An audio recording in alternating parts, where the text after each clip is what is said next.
Hello. ഇങ്ങനെ രാവിലെ തന്നെ പെട്ടെന്ന് പണി തീർത്ത് വീട്ടിലേക്ക് ഓടാനുള്ള മരണപ്പാച്ചിലാണ്.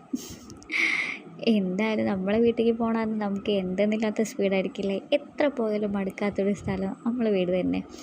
അങ്ങനെ വീട്ടിലോട്ട് പോയി. ഞങ്ങളുടെ നയമ്പുമ്പോൾ ടാട്ടനെ കണ്ട ഭയങ്കര സന്തോഷത്തിലാണ്.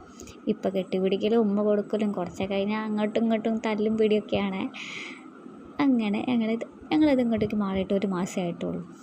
പുതിയ വീട്ടിലേക്ക് ഞങ്ങൾ തറവാട്ടിലേക്ക് പോകാൻ വേണ്ടിയിട്ടുള്ള പോക്കാണിത്. അല്ലൂട്ടന് പിന്നെ എവിടെയെങ്കിലും പോകാമെന്ന് പറഞ്ഞാൽ ഉറക്കമില്ല, ഒന്നുമില്ല. കണ്ണുവിട്ട് നാട് മൊത്തം നോക്കി ചുറ്റിക്കാണ്ട പണി. ഇതാണ് ടാട്ടൻ്റെ മോൻ നന്ദൂസ്. അങ്ങനെ ഇതാണ് കേട്ടോ ഞങ്ങളെ പഴയ വീട്. ഞാൻ 10-27 കൊല്ലം ഞാൻ ജനിച്ച് വളർന്ന എൻ്റെ വീട്. ഇപ്പം അതൊക്കെ വിറ്റ് വേറെ ആൾക്കാരായി. അപ്പോൾ അവിടെ വേറെ ആൾക്കാരെ കാണുമ്പോൾ നമുക്ക് എന്തോ ഒരു ഫീലാണ്. നമ്മളെ വീട്ടിൽ ആരോ കയറിയിരിക്കുന്ന പോലെയൊക്കെ തോന്നും. അങ്ങനെ ഇതാണ് അച്ഛൻ്റെ ഏട്ടൻ്റെ വീട്. അങ്ങനെ വൈകുന്നേരം ഫുള്ള് അവിടുത്തെ ചുറ്റിക്കറങ്ങലായിരുന്നു.